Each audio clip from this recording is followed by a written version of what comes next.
It's been non-stop BG3 around here lately, but I haven't forgotten about Dragon Age Inquisition and the new Dreadwolf game coming out. Today I wanted to speculate a bit about some of the things we might see in the new game, and more specifically, the places we might visit. I was taking a look at the map of Thedas, just trying to orient myself to the geography, as well as what we know from the last game. Speaking of Thedas, did you know that the name was actually taken from an abbreviation that originally stood for the Dragon Age setting?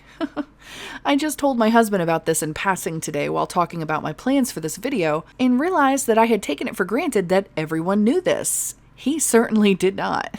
It's pretty amazing how such a simple abbreviation could actually become the name of a world that we all know and love. It just seems relevant to today's topic too, considering we're actually talking about the setting of the next game. But anyway, let me get back to the map.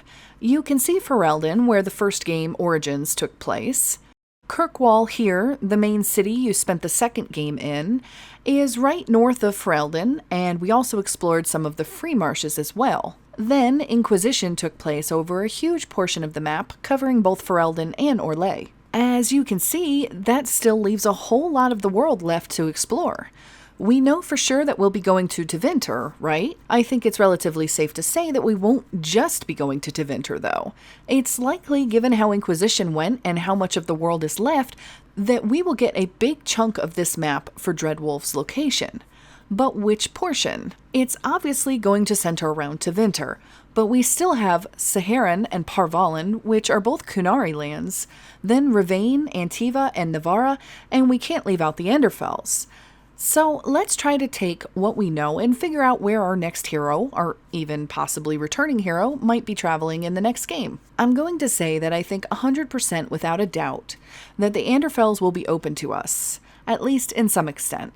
But how can you be so sure, you all might ask? Well, because of this. Do you remember when Christian Daly posted this teaser of a Grey Warden long ago? I even made a video about the possibility of our Grey Warden returning, and read hundreds of comments relaying all of your own thoughts on the topic. Several people mentioned that it could have something to do with the Grey Wardens from weisshaupt. I will confess, at the time I was not as current on my Grey Warden lore as I would have liked to be. I had heard a lot of it in passing while playing the games, but hadn't really committed the information to heart. I learned in looking into it again, though, that the Anderfels is the birthplace of the Grey Wardens, and is where their main headquarters, Weisshaupt Fortress, is located. So I'm going to take a stab in the dark and say that the reason they showed that picture is very likely a hint at where we'll be going, the Anderfels. There's also some concept art I found that looks a lot like it could be Weisshaupt. Sure, it could be something else, but to me it just screams Grey Warden Fortress.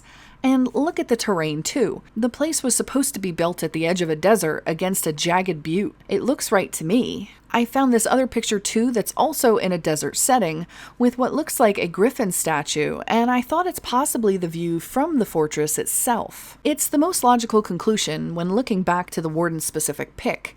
Yes, I still want my warden back, there's no question about that. I would love to see them. But where else could they be? They very obviously aren't anywhere else we visited so far, but what if we actually got to meet them again at weisshaupt? Ironically, I wasn't originally thinking Antiva would be included in the next title, until I saw some of the latest concept art, many of which were pictures I simply hadn't seen up until now. You remember Zevran and Josephine, who were companions from Antiva, and if your memory serves you right, Antiva City was right on the ocean, a seafaring port city that was bustling with trade and known for its delicious wine.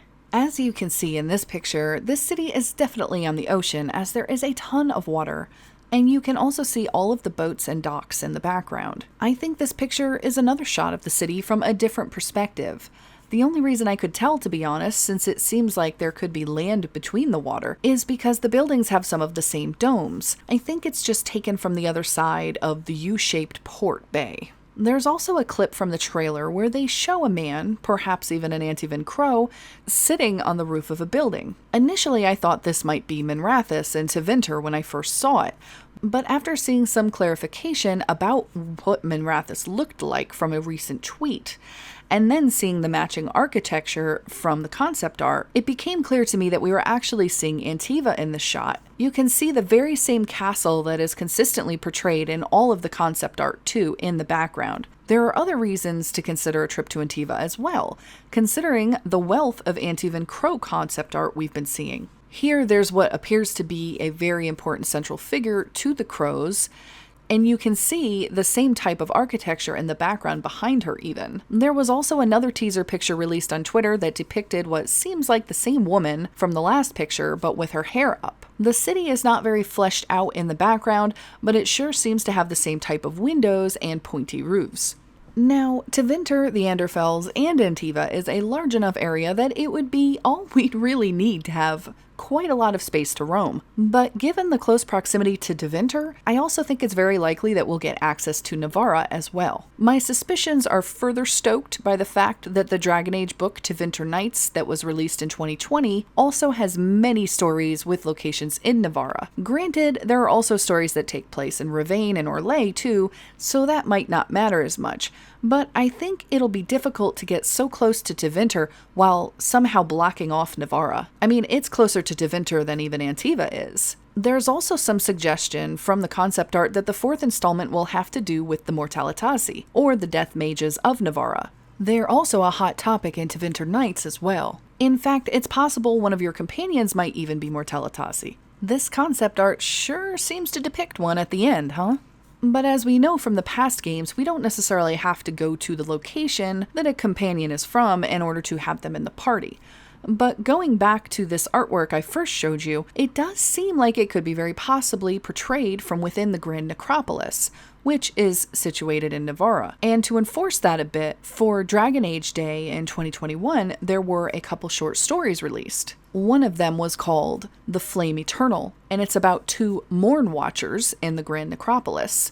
The Morn, I found out, are basically a subsect of the Mortalitasi that watch over the dead in the Grand Necropolis. It even makes me wonder if this story doesn't provide some background for our potential Mortalitasi companion, but only time will tell. This all might seem like a lot of ground to cover, but you also have to think that we cannot possibly know that we'll be restricted to a single locality again, where proximity alone will matter. Trespasser made heavy use of the Eluvians, and it might be that we'll have access to the entire world if we can gain entry to the crossroads of Eluvians and simply teleport to Antiva or the Anderfels, and then back to Tevinter again. And if the Inquisitor returns, we might still have access to Morrigan too, and she knows a lot of the crossroads herself since she had been exploring them since the events of the Origins DLC Witch Hunt. There could even be access to the Eluvians and Tevinter too, since those magisters have long been able to focus on whatever they pleased without repercussion from the Mage Towers or Chantry. There's also the very real possibility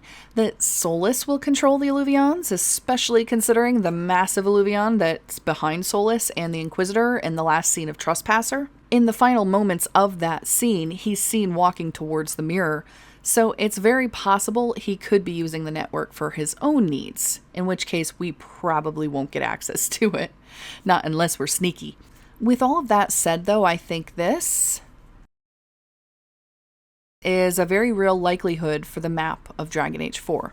I wonder if Dreadwolf might not even include Seheron, considering we haven't been to Qunari lands once, and they have had a rather prominent presence in the games lately, especially when you consider the Trespasser DLC where the Qunari attacked the Inquisition by using the Eluvians. And if you recall, the operation they failed to carry out, Dragon's Breath, was originally meant to simultaneously destroy the leaders of every southern nation so that the Qunari could convert them to the Qun. This operation was thwarted by the Inquisitor and they retreated, but in the epilogue it specifically states that the Qunari launched new attacks against Tevinter, which means we're very likely going to run into them again as well. And given the map, the main staging area they would have to attack Tevinter from is most definitely Seheron. I don't think it will happen in this next game, but if we make it through Solas's end of the world devastation, ultimately I think there is going to be a big confrontation with the Qunari. I think it's very likely that Dragon Age 5 will take place closer to Vollen for that reason. So what do you guys think? Any places you'd like to add to this as well? I'm also curious what you all are most looking forward to seeing. I have to say I'm dying to go to weisshaupt, and I really hope they treat the wardens with a little bit more respect this time around. I mean, the wardens are how most of us all got our start in Dragon Age. and I really disliked how incompetent they made them appear in Inquisition. I didn't have enough time to cover it in this video, but I also really want to talk about some of the races of Thedas going forward too. It will certainly be interesting to see how the race of elves alone will affect things in Dreadwolf, considering we already know that Solas has summoned most of them to join him. I'll get into that next time though. I wanted to take a moment to thank my patrons. You guys are awesome. If any of you would like to help support my channel and the hours of work I put into it, then please head over to my Patreon and make a pledge. I do tons of patron-specific content that includes narrated fanfic, art, my books, and lots of other stuff. I don't have tiers, so you can pledge whatever you feel it's worth to you, as long as it's over $1. If you're into RPGs, especially ones with romance, you've come to the right place and should definitely hit subscribe. I do a lot of content on these topics and plan to be covering Dragon Age 4 when it comes out. I'm also going to be playing Inquisition again and making some new videos on some of the romances as well, since I never got a chance to when the first game came out. I certainly won't miss the opportunity for the next game though. I also cover a lot of Baldur's Gate 3, which is a game very similar to Dragon Age Origins, so take a look at that too while you're here on my channel, especially if you're looking for something to play. Okay, that's it. I'm done with the promotional spiel. And I'm out of here. I'll see you guys later.